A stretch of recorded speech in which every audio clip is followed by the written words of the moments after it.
به ونستغفره ونعوذ بالله تعالى من شرور أنفسنا ومن سيئات أعمالنا من يهده الله فلا مضل له ومن يضلل فلا هادي له وأشهد أن لا إله إلا الله وحده لا شريك له وأشهد أن محمدا عبده ورسوله اللهم صل وسلم وبارك على نبينا محمد وعلى آله وأصحابه أجمعين أما بعد أيها الإخوة والأخوات يقول الله عز وجل الله لا إله إلا هو الحي القيوم لا تأخذه سنة ولا نوم له ما في السماوات وما في الأرض. Bismillahirrahmanirrahim. Alhamdulillah. Wassalatu wassalamu ala Rasulillah wa ala alihi wa sahbihi wa mawalah. Asyhadu an la ilaha illallah wahdahu la syarika lahu wa asyhadu anna Muhammadan abduhu wa rasuluhu amma ba'd. Allah Subhanahu wa taala berfirman dalam surah Al-Baqarah ayat 255, yaitu pembahasan masih berkaitan dengan ayat kursi.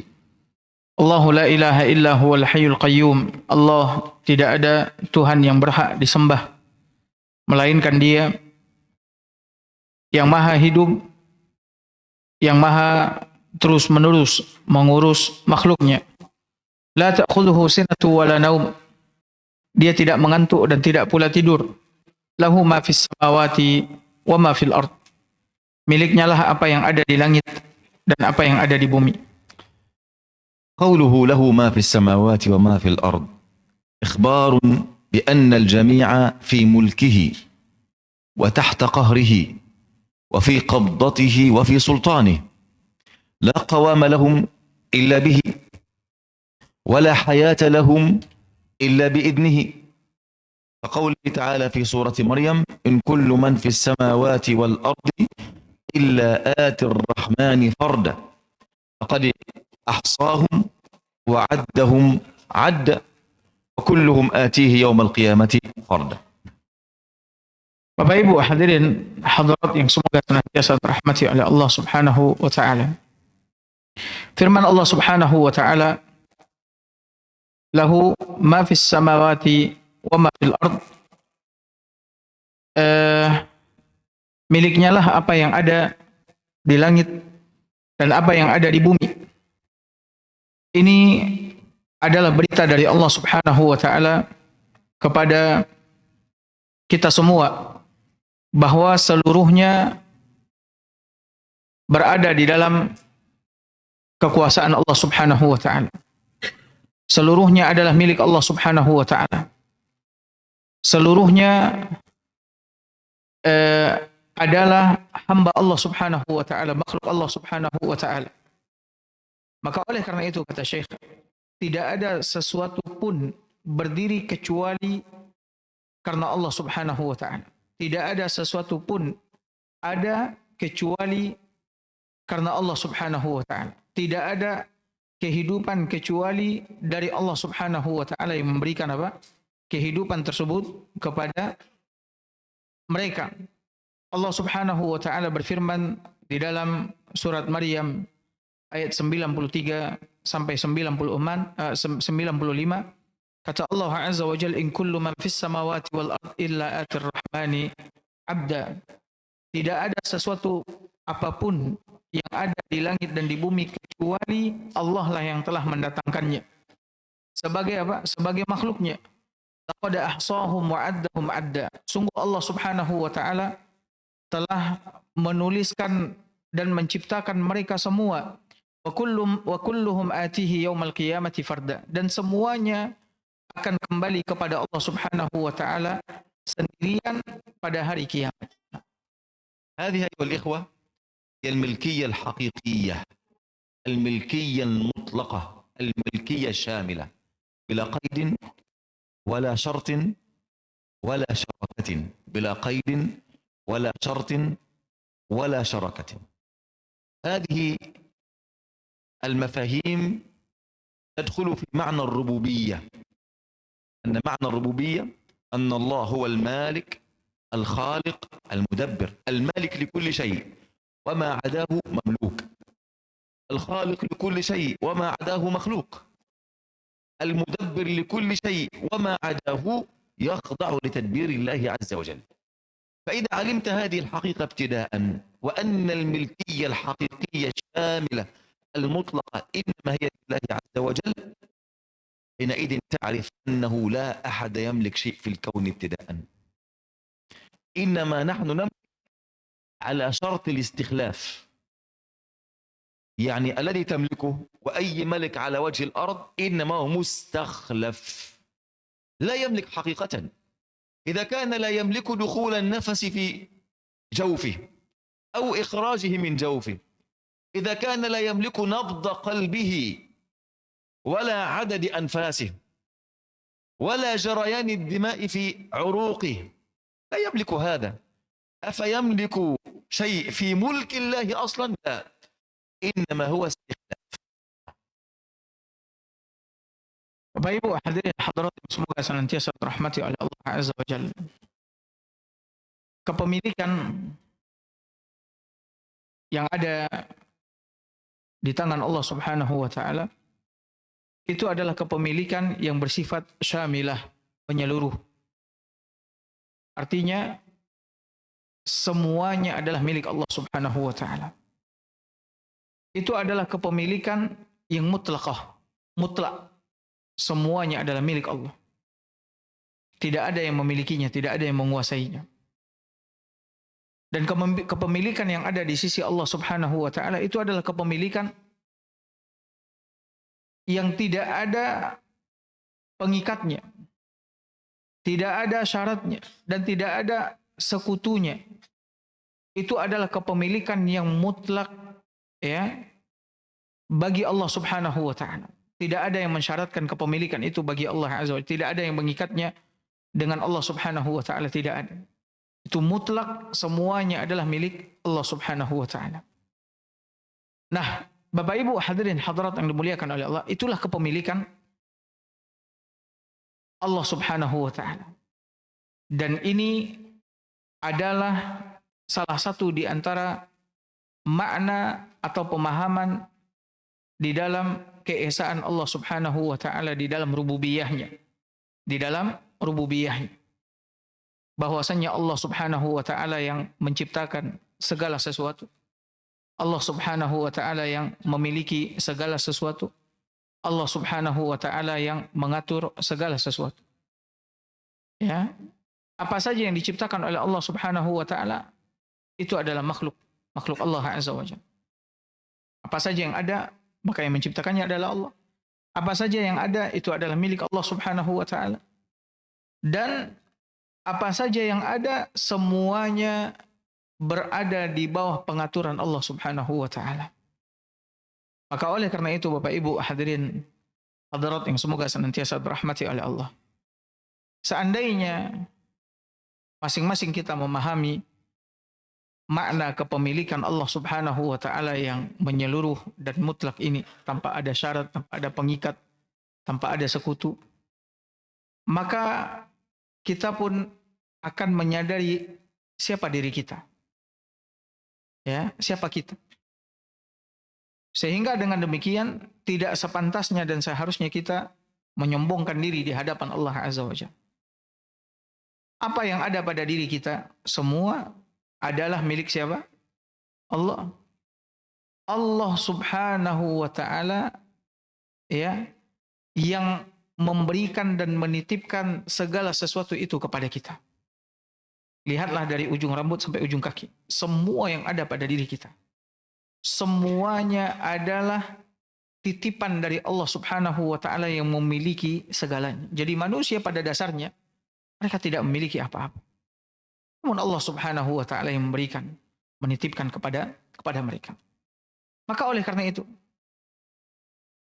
orang yang detak jantungnya saja dia tidak memiliki kekuasaan untuk mengaturnya, bagaimana dia akan mengaku memiliki sesuatu dari kerajaan Allah Azza wa Jalla? Orang yang udara, oksigen keluar masuk dari paru-parunya ke dalam paru-parunya tidak mampu mengaturnya, maka bagaimana dia mengaku dia memiliki segala-galanya? Makanya oleh karena itu, Bapak Ibu hadirin hadirat yang dimuliakan oleh Allah Azza wa Jalla, ketika seorang menyadari bahwasanya apa yang ada ini semuanya adalah milik Allah Subhanahu wa taala, maka sudah sepantasnya dia tunduk dan patuh kepada Allah Subhanahu wa taala. إذن أيها الإخوة، المالك على الحقيقة هو الله. هذه المقدمة الأولى. المقدمة الثانية أن العباد مستخلفين في ملك الله أو في ملك الله. نحن مستخلفين. مستخلف يعني ليس لك التصرف الكامل في كل شيء. من الذي له التصرف الكامل؟ الذي لا يسأل عما يفعل هو الله عز وجل. إذا نحن مستخلفين، سنسأل عن كل شيء. الله لم يعطينا التصرف الكامل المطلق، بل حدد حدودا ووضع ضوابط وأوجب واجبات وحرم محرمات. فلا بد أن نتصرف في ملك الله الذي نحن مستخلفين فيه وفقا لمراد الله عز وجل. يجب على المستخلف أن يتصرف في ملك المالك على شرط المستخلف، على شرط الله عز وجل. طيب أين شرط الله؟ في شريعته، الحلال والحرام، افعل ولا تفعل. فيجب على العباد أن يمشوا على هذا، وإلا حدثت لهم المشاكل. نعم. Maka oleh karena itu Bapak Ibu hadirin hadirat dimuliakan oleh Allah, apabila kita telah menyadari bahwa segala sesuatu yang ada adalah milik Allah Subhanahu wa taala, dari Allah Azza wa Jalla, maka hendaknya kita menyadari bahwasannya kita di dalam kehidupan kita di dunia ini, kita tidak memiliki apapun. Ya, semua yang ada pada diri kita datang dari Allah Azza wa Jalla. Kita hanyalah orang-orang yang diciptakan oleh Allah Subhanahu wa taala untuk menjadi khalifah, mustakhlaf. Ya, diciptakan oleh Allah Azza wa Jalla untuk menjadi khalifah yang akan berbuat sesuai dengan apa yang diinginkan dan dikehendaki oleh Allah Azza wa Jalla. Kenapa? Karena kita tidak memiliki sedikit pun ya dari apa yang ada di dalam kehidupan kita, semuanya adalah milik Allah Subhanahu wa taala, semuanya datang dari Allah Azza wa Jalla. Jadi kita tidak memiliki kekuasaan untuk berbuat sesuka hati kita. Ya, melakukan apa yang kita inginkan, tidak. Karena kita diciptakan oleh Allah Azza wa Jalla untuk mentaati, untuk mengikuti apa yang dia perintahkan. Jadi Allah Subhanahu wa taala ciptakan kita untuk apa? Untuk menjadi khalifah. Khalifah maknanya tunduk, patuh, menjalankan semua perintah Allah Subhanahu wa taala, dan perintah Allah itu adalah ibadah kepadanya. Menjalankan apa yang Allah perintahkan dan meninggalkan apa yang Allah larang. Ya, untuk itulah kita diciptakan oleh Allah, untuk itulah Allah berikan segala-galanya kepada kita. Kita tidak memiliki sedikit pun dari apa yang ada pada diri kita. Ya, maka oleh karena itu hamba harus bergerak, berbuat sesuai dengan ketentuan, ketetapan, syarat yang telah diputuskan oleh Allah Subhanahu wa taala. Dia tidak boleh keluar dari apa yang telah Allah tetapkan, Allah gariskan. Ya. Dan itulah dia syariat agama yang Allah turunkan kepada manusia melalui perantara para nabi dan rasul, di mana mereka wajib mengikuti apa saja yang Allah turunkan di dalam syariatnya, halal dan haram, perintah dan apa? Larangan. Kenapa? Karena mereka sama sekali tidak memiliki apa? Sedikit pun dari diri mereka dan apapun yang ada pada mereka, semuanya adalah milik siapa? Allah Subhanahu wa taala. Baik, supaya lebih mendalami masalah ini, saya kasih contoh. Apa artinya engkau mustakhlif atau mustakhlaf afwan? Tahu kalau ada orang punya rumah, mau sewa rumah ini, engkau mau menyewa rumah ini. Orang yang punya rumah kasih anta syarat, begini begitu, paham? Selama engkau memperhatikan syarat-syarat yang memiliki rumah, selama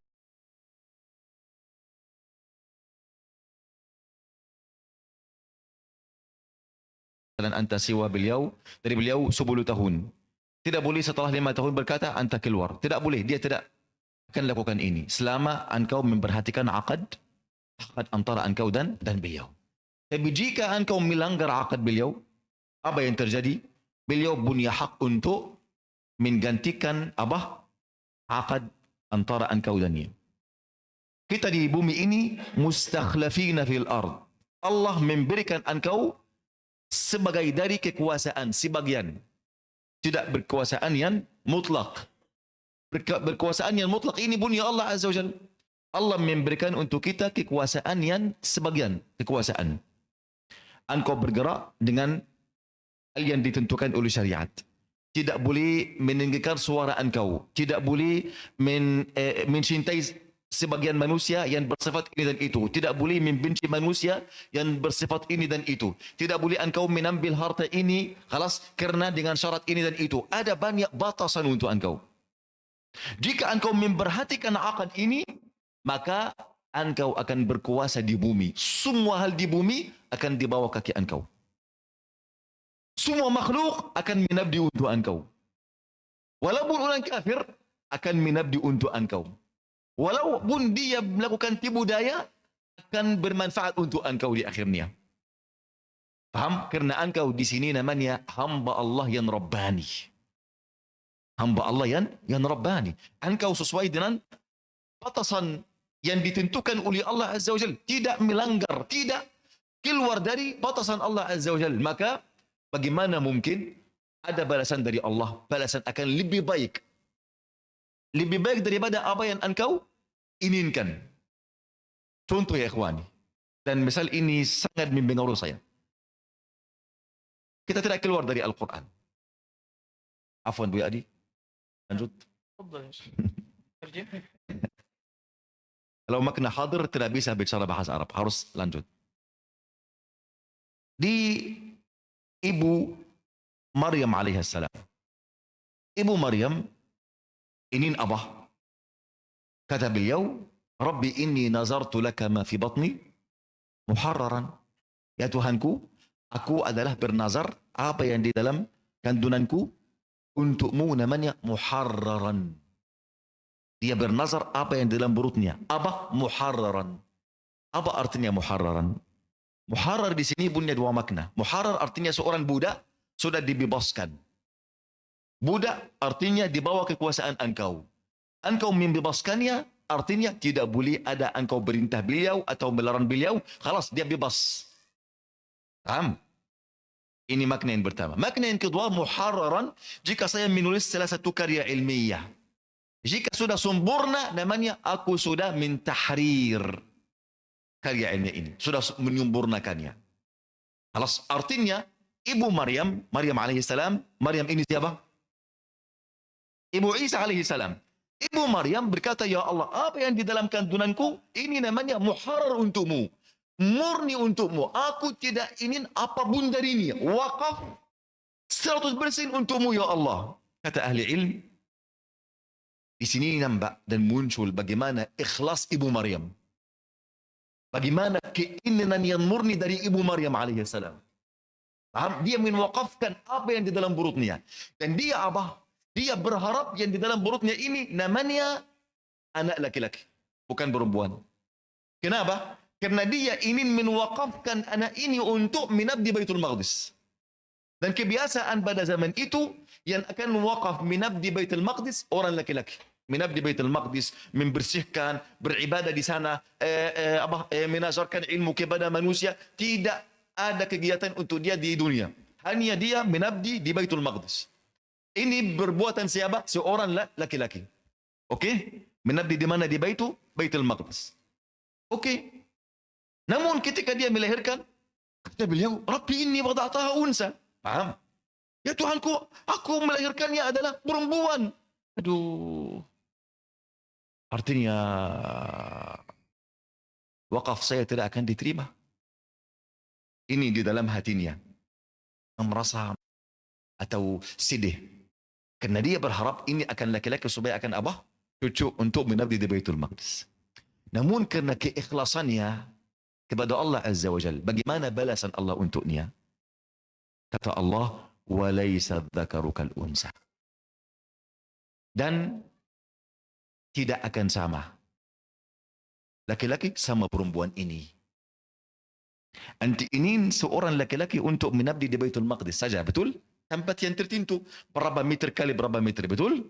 Baik, saya akan mengeluarkan dari wanita ini seorang laki-laki akan mengabdi semua agama saya di semua dunia. Pilihan siapa yang lebih baik? Pilihan Allah untuk Ibu Maryam atau pilihan Ibu Maryam? Hah? Ibu Maryam ingin seorang laki-laki untuk mengabdi Baitul Maqdis. So, satu masjid.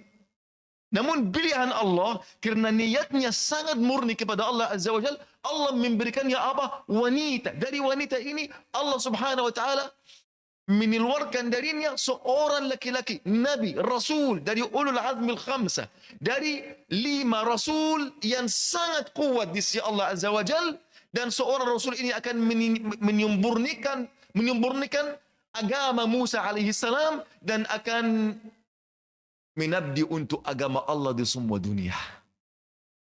Bayangkan kalau kita berserah kepada pilihan Allah Azza wa Jalla.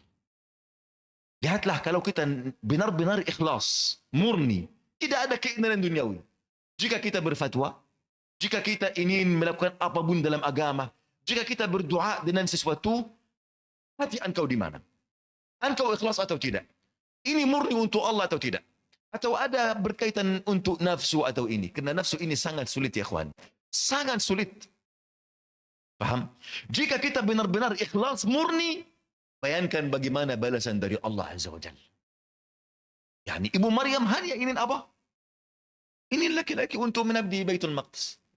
Baik, Allah memberikannya perempuan. Ini ujian, apakah dia rida atau tidak? Alhamdulillah dia rida. Bukan ini saja. Bahkan yang akan mendidik perempuan ini siapa? Nabi. Ibu Maryam, ayah Maryam Nabi? Tidak Nabi, seorang saleh. Ibu Maryam orang saleh. Faham? Lalu dia pergi kepada setelah dia melahirkan, pergi ke Baitul Maqdis. Dia berkata, saya mewakafkan anak ini untuk Allah Azza wa Jalla, untuk mengabdi agama Allah. Baik, ada banyak bendita di sana, termasuk ada seorang Nabi, yaitu Zakaria alaihi salam. Lalu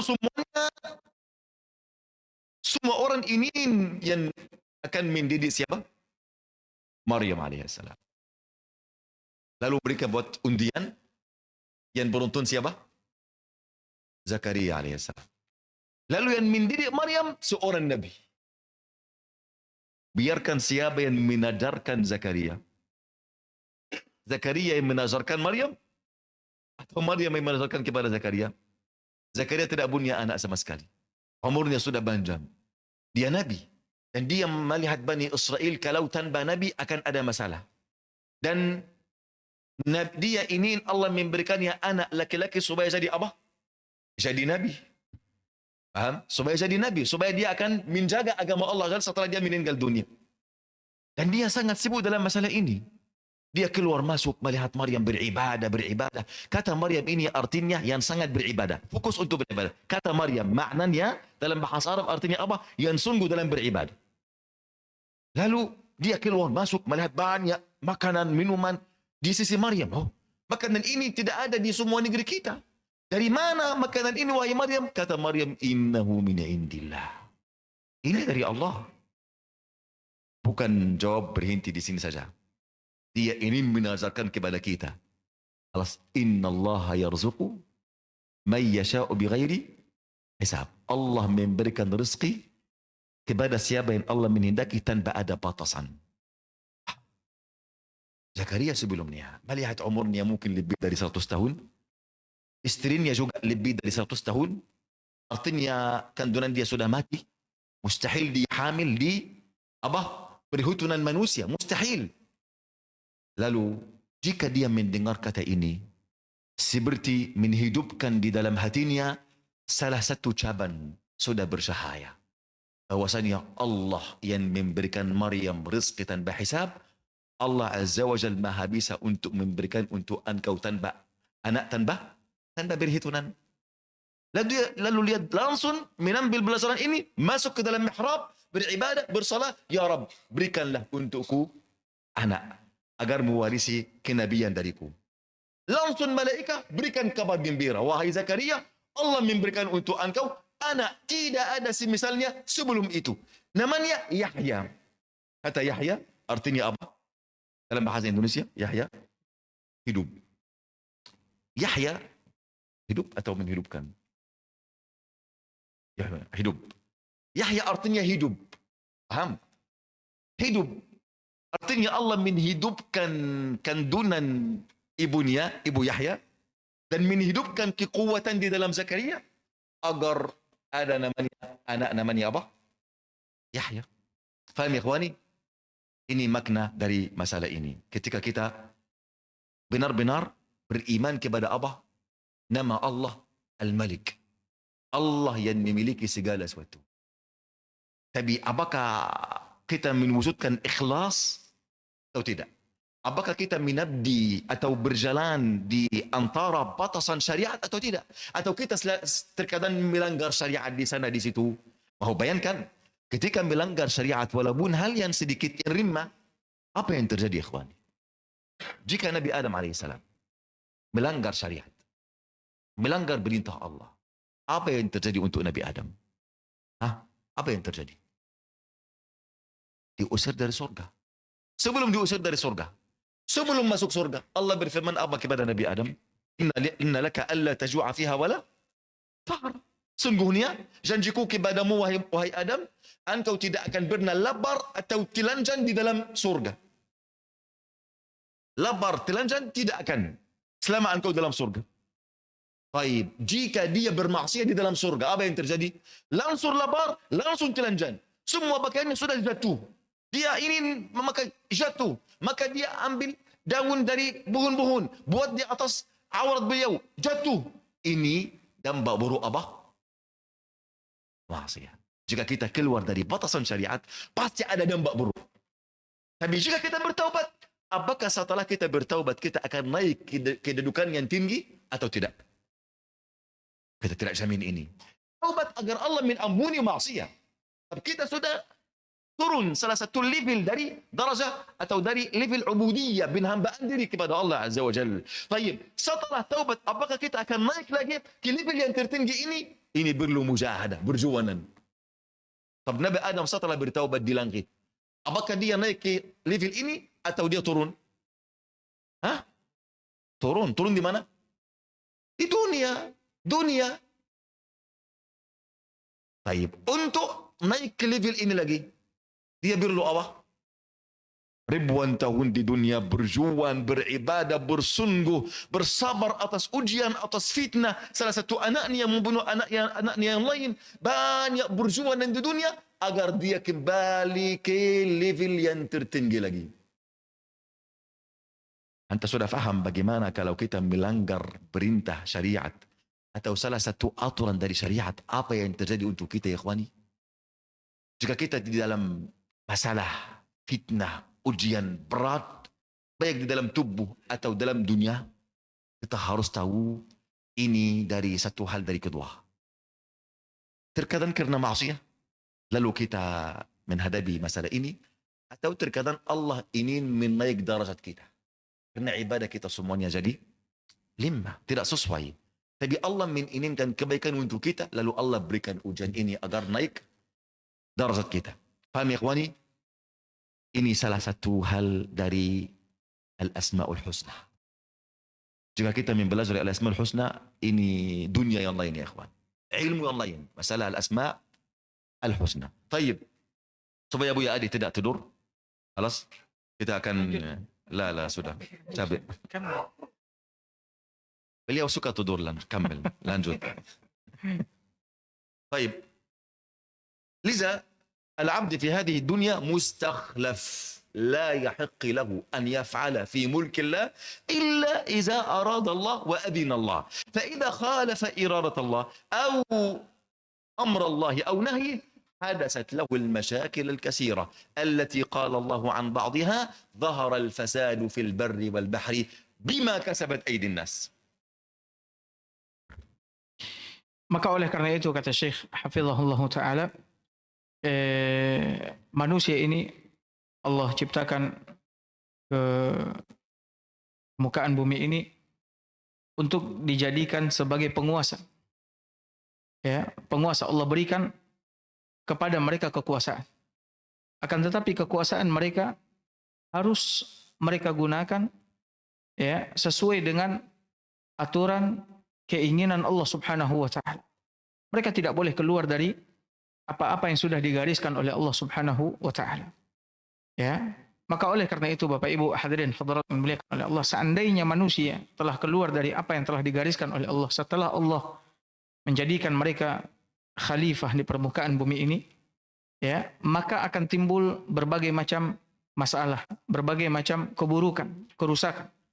Dan itulah yang Allah katakan di dalam Al-Qur'an, "Dhaharal fasadu fil barri wal bahr bima kasabat aydin nas." Telah bermunculan kerusakan di daratan ataupun di lautan, itu semua disebabkan oleh ulah tangan perbuatan manusia. طيب ما الفائدة من هذه المعنى الإيماني أن الملك كله على الحقيقة لله والتدبير كله على الحقيقة لله سواء في الأرض أو في السماوات؟ المعنى الإيماني الذي يفيض على قلوب العباد أيها الإخوة بعد التيقن بهذا الأمر يزول الحسد، يزول الطمع، يزول الشره، تزول البغضاء بين الناس، تزول الشحناء بين الناس. أما إذا لم نؤمن بهذا المعنى فيحدث بين الناس الصراع الذي يؤدي إلى الطمع والذي يؤدي إلى الحسد والذي يؤدي إلى البغضاء والشحناء. كل هذا بسبب عدم التيقن بهذا المعنى أن الملك ملكه وأن التدبير له وحده سبحانه وتعالى وما نحن إلا عباد مربوبون بتربية الله عز وجل. Maka oleh karena itu kata Syekh, apa faedah yang akan kita dapat seandainya kita mengimani makna kepemilikan Allah Subhanahu wa taala ini terhadap segala sesuatu yang ada di alam semesta? Apa faedah yang akan kita dapat? Ya, apabila kita meyakini sepenuhnya semuanya adalah milik Allah, Allah yang menciptakan, Allah yang menguasai, Allah yang mengatur. Ya, kalau seandainya makna ini tertanam ya di dalam hati sanubari kita, faedahnya adalah hati kita akan bersih dan selamat dari hasad, bersih dan selamat dari ketamakan terhadap dunia, bersih dan selamat dari permusuhan, ya, persaingan dengan manusia yang lain, dan akan muncul syarah, kelapangan dada di dalam hati kita. Ya, kenapa? Karena semuanya adalah milik Allah, semuanya diatur oleh Allah Azza wa Jalla, semuanya Allah yang menciptakan. Maka oleh karena itu, seandainya kita benar-benar memahami makna iman akan kepemilikan Allah Subhanahu wa taala yang bersifat menyeluruh dan mutlak ini, maka akan membersihkan hati kita dari segala penyakit-penyakit yang berbahaya tadi. Namun kalau seandainya makna ini tidak hadir dan tidak muncul di dalam hati kita, maka yang akan timbul adalah apa? Hasad, ketamakan, kemudian permusuhan, kemudian persaingan di antara manusia. قال العلماء فبقوله تعالى له ما في السماوات سلب الله عز وجل الملكوت من يد الملائكة. إذن الملائكة ما هم إلا مسخرون بتسخير الله. وفي الجملة الثانية له ما في السماوات وما في الأرض سلب الله عز وجل الآثار والصنائع والأفعال من أيدي المخلوقين، من أيدي خليفته وخليقته، فالكل في قبضته مقهور والكل في ملكه وتحت سمائه وفوق أرضه، كل شيء لله يعود. نعم. Para ulama mengatakan, kata Syekh, bahwa ketika Allah Subhanahu wa taala mengatakan lahu ma fis samawati wa ma fil ard, milik Allah apa yang ada di langit dan apa yang ada di bumi, di antara maknanya kata para ulama adalah bahwa Allah Subhanahu wa taala mengambil ya segala kekuasaan dari tangan para malaikat ketika mereka diperintahkan oleh Allah Subhanahu wa taala untuk mengatur langit dan bumi. Para malaikat Allah ciptakan dan Allah tundukkan mereka untuk patuh kepada apa yang Dia perintahkan. Sehingga para malaikat sama sekali tidak memiliki sedikit pun kekuasaan untuk mengatur langit dan bumi kecuali kekuasaan dari Allah Subhanahu wa taala. Kecuali Allah yang memerintahkan. Mereka akan mengerjakan apapun yang diperintahkan oleh Allah Subhanahu wa taala. Ini makna yang pertama. Makna yang kedua kata para ulama adalah bahwa ketika Allah Azza wa Jalla mengatakan lahu ma fis samawati wa ma fil ard, milik Allah apa yang ada di langit dan apa yang ada di bumi, apa yang ada di bumi. Maknanya adalah Allah Subhanahu wa taala mengambil dari semua makhluknya kekuasaan. Sehingga makhluknya sama sekali tidak memiliki kekuasaan sedikit. Semuanya berada di dalam genggaman Allah Subhanahu wa taala. Semuanya berada di bawah kekuasaan Allah Subhanahu wa taala. Ya, semuanya. Maka oleh karena itu, apa yang ada di langit dan apa yang ada di bumi semuanya berada di bawah kepemilikan dan kekuasaan Allah Subhanahu wa taala. Adapun makhluknya sama sekali tidak memiliki sedikit pun kekuasaan maupun kepemilikan. Itulah makna dari firman Allah Subhanahu wa taala lahu ma fis samawati wa ma fil ard. Milik Allah apa yang ada di langit dan apa yang ada di bumi. Baik, kita dengarkan kumandang azan, habis itu kita lanjutkan insyaallah.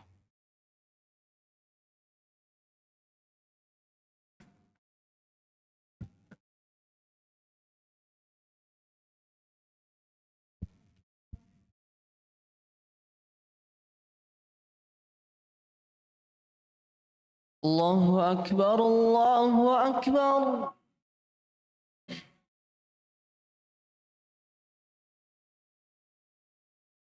الله أكبر الله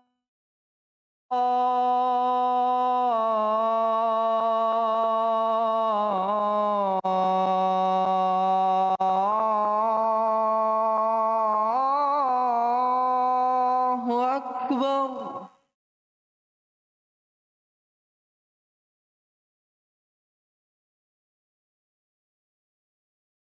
أشهد أن لا إله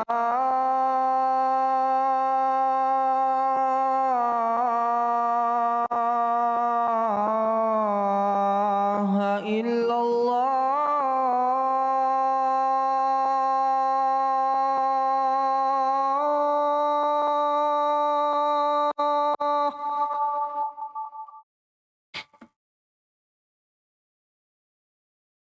أشهد أن لا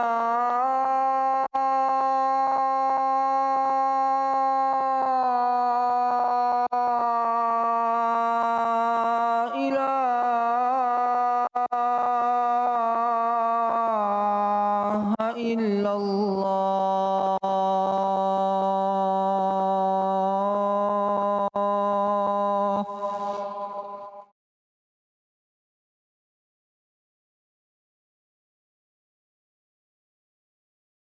أشهد أن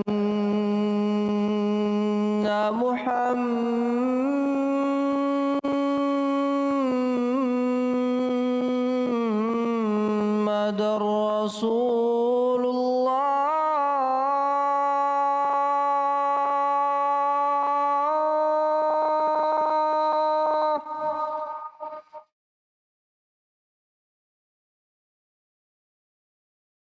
أشهد أن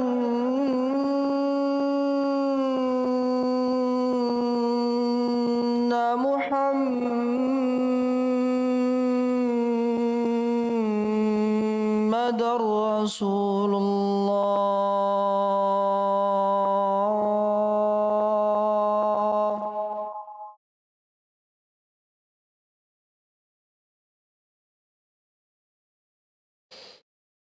حي على الصلاة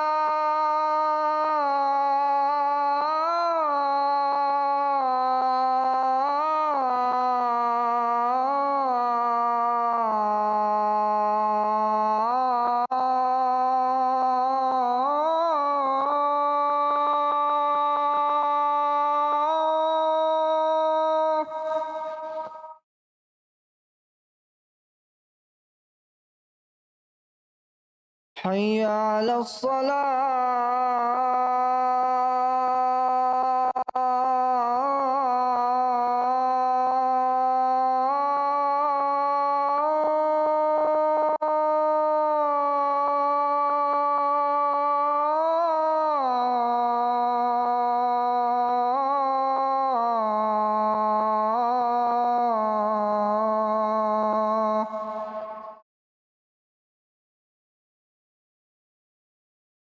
حي على الفلاح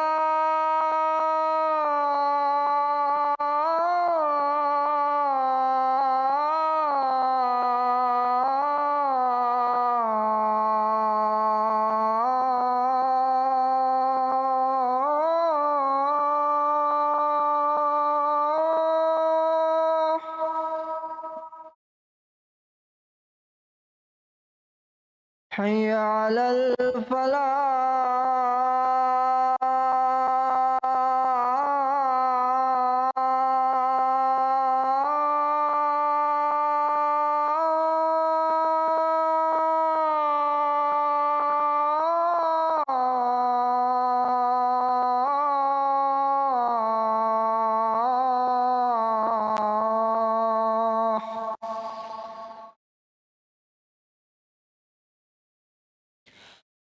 الله أكبر الله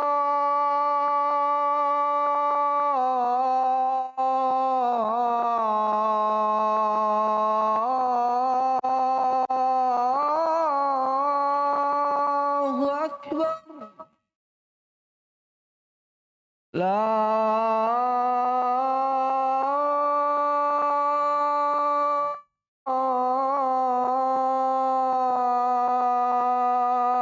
إله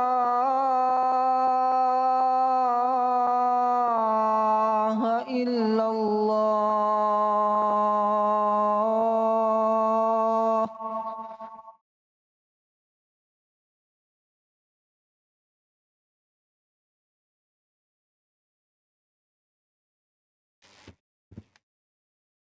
Bismillah wassalatu wassalamu ala rasulillah wa ba'd. Bapak Ibu hadirin hadirat yang dimuliakan oleh Allah, Syekh, untuk materi beliau cukupkan sampai di sini dulu. InsyaAllah akan kita lanjutkan di pertemuan berikutnya. Sekarang waktu menjelang kita mengerjakan salat isya, kita buka sesi tanya jawab. Ada pertanyaan yang sampai ke meja Syekh, di mana penanya berkata, Assalamualaikum Syekh, saya pernah mendengar hadis yang maksudnya ada orang yang ketika masih muda dan kuat beramal, misal puasa, dia banyak puasa, ketika sudah tua kekuatan tubuhnya berkurang, tidak sanggup lagi seperti dulu. Lalu dia berkata, seandainya dulu aku beribadah pertengahan saja, iktisadan ya. Karena amal yang dicintai Allah yang selalu dilakukan walaupun sedikit. Apa maksud hadis ini Syekh? Apakah ketika muda kita sebaiknya pertengahan saja di dalam beramal supaya bisa sampai tua? Jazakumullahu khairan Syekh. Nah, wa'alaikum. Hadis ini hadis Abdullah bin Amr bin Al-As. Abdullah bin Amr bin Al-As sungguh sekali dalam beribadah, sangat sungguh dalam beribadah. Tidak ada waktu untuk dia nikah. Paham? Ayahnya yaitu Amr bin Al-As memaksa beliau untuk nikah. Lalu dia hanya rida karena berbakti kepada orang tuanya. Lalu Amr bin Al-As sudah mencari salah satu perempuan, dia sudah nikah, Abdullah bin Amr bin Al-As. Hari berikutnya Amr bin Al-As datang ke rumah anaknya Abdullah bin Amr. Dia bertanya kepada istrinya, mana Abdullah? Kata beliau, Masya Allah, dia sungguh sekali dalam beribadah. Oh, artinya dia tidak masuk di sini. Dia selama malam qiyamul lail, tidak pernah melihat wajah saya.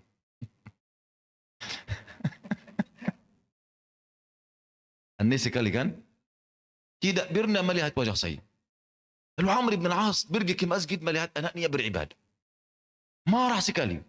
Celakalah bagimu, engkau membuat saya kecewa, membuat saya malu di hadapan keluarga perempuan ini. Demi Allah aku akan menadumu kepada Rasulullah SAW. Pergi kepada Nabi SAW. Ya Rasulullah, Saya mau solusi untuk anakku ini. Menyakiti dirinya dalam beribadah. Kata Nabi SAW, wahai Abdullah bin Amr, inna li rabbika alaika haqq, wa li badanika alaika haqq, wa li zawjika alaika haqq. Sungguhnya Allah mempunyai hak. Istri engkau mempunyai hak. Diri engkau mempunyai hak. Maka seharusnya engkau memberikan setiap orang punya hak apa? Haknya. Dan hak istri ibadah kepada Allah. Hak orang tua ibadah kepada Allah. Hak diri ini ibadah kepada Allah. Betul? Artinya ibadah ini bukan hanya salat dan puasa saja. Ini maksud Nabi SAW. Lalu Nabi bersabda, wahai Abdullah bin Amr, engkau membaca Al-Quran, mengkhatamkan Al-Quran berapa kali sebulan? Kata beliau, setiap hari sekali. Kata Nabi SAW, ini banyak. Paham? Sekali seminggu. Ini bertengahan. Mungkin seorang di antara kita mungkin sekali setahun kan? Supaya engkau fikir, ana mau tidak mau bersungguh supaya kalau ana sudah jadi tua, ana nanti akan lakukan apa? Lalu aku ingin bertengahan. Apa bertengahan yang maksud engkau? Ana mau tahu. Bertengahan ini artinya sekali seminggu. Apakah engkau sekali seminggu? Atau bertengahan engkau ini sekali setahun atau sekali bulan Ramadan saja? Baik, bagaimana puasa engkau? Kata beliau, saya puasa setiap hari. Kata Nabi SAW, cukuplah puasa Ramadan, kemudian tiga hari sebulan. Kata beliau, ya Rasulullah, aku mampu lebih daripada itu. Aku mampu lebih daripada itu. Kata Nabi SAW, khalas, puasa sehari ya, sehari tidak. Puasa siapa? Daud. Kata beliau, ya Rasulullah, aku lebih mampu daripada itu. Kata Nabi, tidak ada lebih daripada itu. Halas? Dia sudah selesai sama Nabi dengan apa? Dia akan puasa Daud.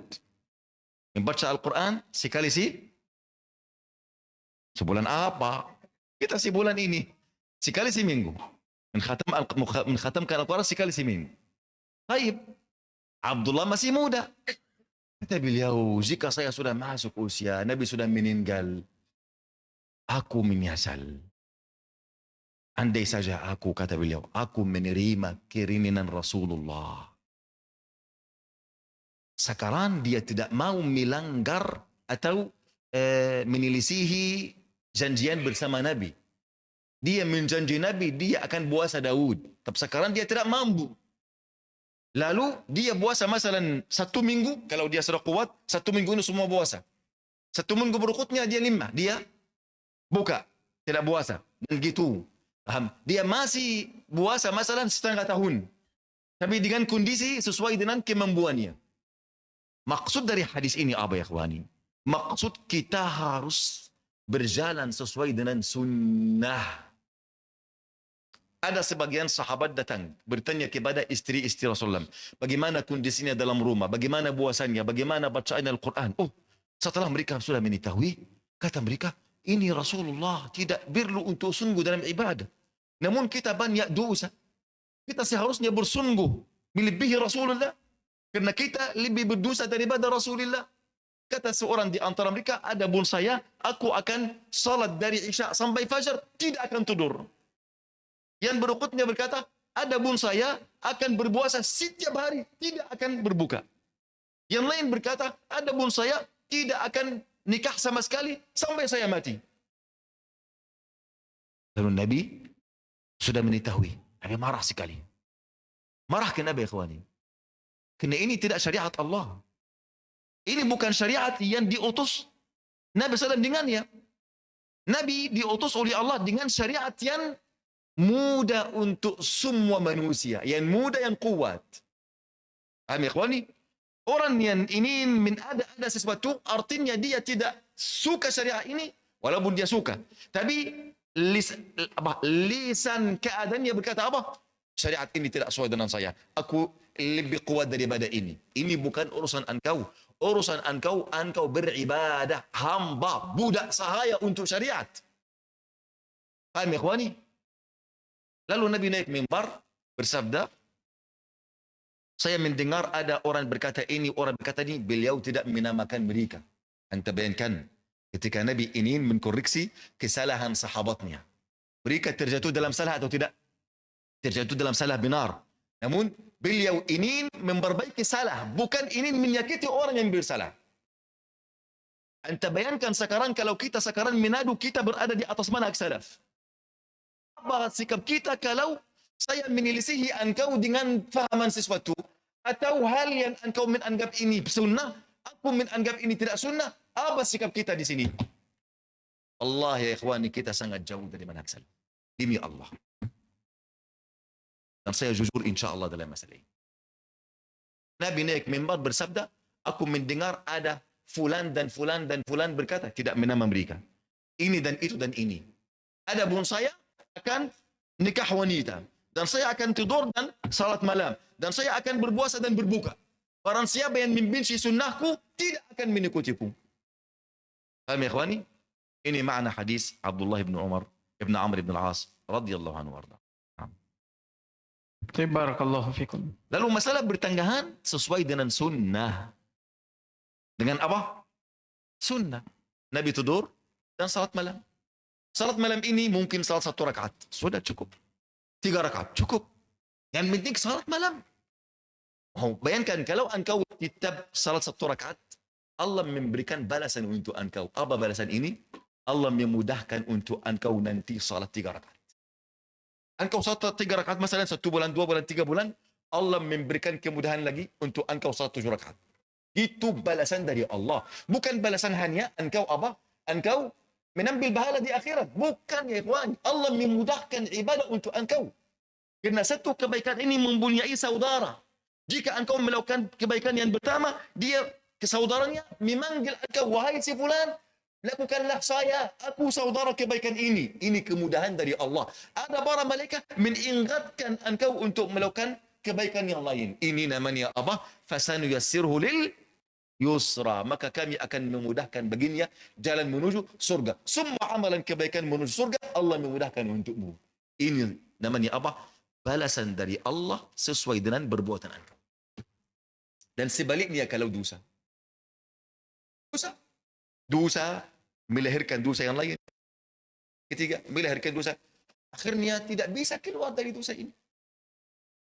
Dan dia merasa perbuatan dosa ini mudah baginya, walayazu illa. Ini sesuai dengan firman Allah, fasanuyassirhu lil usra. Maka kami akan memudahkan baginya jalan menuju saraan, walayazu. Barakallahu fiik. Baik, ada pertanyaan Ustaz mengenai poster dari hadis wal asar. Di situ ada foto Syekh. Iya. Baik, mungkin Syekh bisa memberikan pandangan, jawaban untuk orang yang bertanya kenapa ada foto Syekh di poster dari hadis wal asar. Nah, alhamdulillah wassalatu wassalamu ala rasulillah, amma ba'du. Masalah gambaran, saya sudah menjelaskan ini di sini mungkin 1 kali dan insyaallah akan menjelaskan lagi. Masalah foto, apakah ada ijma' bahwasannya foto ini haram? Ada ijma' atau tidak? Sebelum masalah ijma', masalah foto ini masalah fiqhiyah atau masalah aqidah? Fiqhiyah, betul? Baik. Kalau masalah fiqhiyah, artinya masalah ijtihad. Karena tidak ada nas berkata foto melalui kamera atau habi, paham? Ini haram, betul? Ini hal yang baru. Oleh kerana itu ulama berbeza pendapat. Ulama, karena ini hal yang sudah di zaman ini sekarang, masalah 100 tahun yang lalu sampai saat ini. Sebelumnya tidak ada. Semua foto namanya haram sebelumnya. Karena semua foto dibuat oleh apa? Tangan manusia. Tangan manusia. Semua hadis Nabi SAW tentang hal yang digambarkan oleh manusia. Illahnya apa? Apa illah hukum? Apa sebab Allah memberikan azab yang sangat pedih untuk orang yang menggambarkan ruh? Apa sebabnya? Apa ilahnya? Ilahnya dalam hadis Allah Azza wa Jalla, ma khalaqtum Hidupkanlah apa yang kalian ciptakan. Faham? Karena ini apa? Mereka yang menciptakan, mereka yang buat. Baik dalam botong atau kayu atau dinding atau pakaian, mereka yang buat. Baik. Sebagian ulama sekarang berkata, apa yang namanya foto akan haram. Sudah, kita menutupi pintu ini saja. Okey, kita memuliakan mereka karena ini ijtihad mereka. Okey, tidak boleh kita merendahkan mereka jika kita apa? Menelisih mereka. Ulama yang lain yang sangat banyak berkata, illah hukum tidak berada dalam alat. Illah hukum, sebab Allah akan berikan hukum ini untuk orang yang menggambarkan, faham? Kerana dia yang membuat. Namun jika ada kamera, ada alat ini namanya manahan gambaran manusia. Manahan saja. Faham? Seperti cermin. Kalau engkau menghadapi cermin, engkau melihat siapa? Gambar engkau. Apakah gambar? Ini sesama kamera dan foto dan Habib.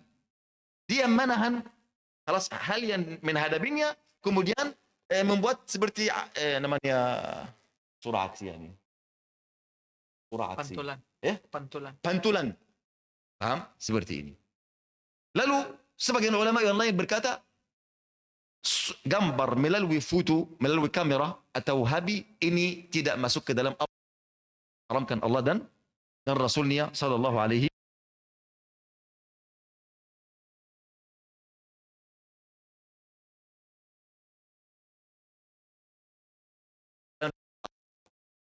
halal. Berkata foto melalui kamera kerana ini hal yang baru. Tahu seperti apa? Merokok. Merokok ini di awal halal atau haram?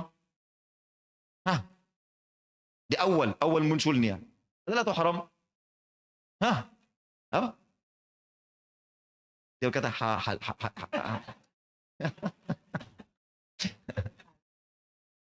apa? Awal munculnya ada banyak berkata halal, ada yang berkata haram. Bahkan bukan merokok. Kopi. Tahu kopi ini ada banyak masalah. Tentang masalah kopi. Kafi. Kafi ini di awal semua ulama berkata haram. Anda tahu ini? Semua ulama berkata haram. Kerana makna qahwah, bahasa Arab qahwah. Makna qahwah ini termasuk salah satu makna dari khamar. Faham? Jika dimunculkan ada namanya kafi, semua ulama berkata haram kerana kafi ini di antara makna khamar kafi. Qahwa, bukan kafi ini bahasa Inggris. Qahwa, alas ini makna dari makna apa? Khamar. Lalu ulama mendengar khamar haram, qahwa haram. Dan ada fatwa di negara Utsmaniyah, daulah khilafah Utsmaniyah mengharamkan ini. Barang siapa yang membuat ini di masalan salah satu tempat rumah makan atau ini, langsung ada hukuman atas mereka. Sedikit demi sedikit ulama sudah memeriksa masalah ini. Kopi ini tidak namanya menghilangkan akal, lalu mereka berkata apa? Halal. Seperti foto, banyak ulama di awal berkata haram. Setelah mereka mendalami masalah ini, mendalami hadis-hadis yang mengharamkan, kalau Nabi SAW membuat dalam hadis ini illah hukum apa? Illah hukum mereka ini merubai ciptaan Allah Azza wa Jalla. Kerana Al-Khaliq yang maha mencipta siapa? Allah Tabaraka wa Ta'ala. Baik, orang yang membuat gambaran ini, dia merubai apa? Perbuatan Allah. Ini illah keharaman di sini. Lalu masalah foto ini, ikhwani, ini masalah khilafiyah. Jika saya menambil pendapat bahwasannya foto melalui habi ini halal, tidak boleh engkau mengingkari atas saya. Paham? Jika engkau menambil pendapat yang lain berkata apa? Oh bukan, ini haram. Khalas, ini untuk engkau. Paham? Baik, apakah ijtihad engkau ini hujjah atas ijtihad saya? Anda bertanya. Jika engkau ahli ijtihad, jika saya ahli ijtihad, apakah ijtihad engkau berkata haram? Apakah ini jadi hujjah atas ijtihad saya? Tidak jadi hujjah. Saya saling menghormati engkau saling menghormati saya, kerana kita berdua ingin meridai Allah Azza wa Jalla.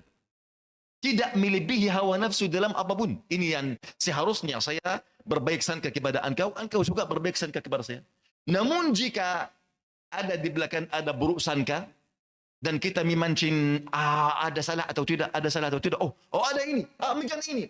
Beliau ini salah, beliau ini ahli hawa.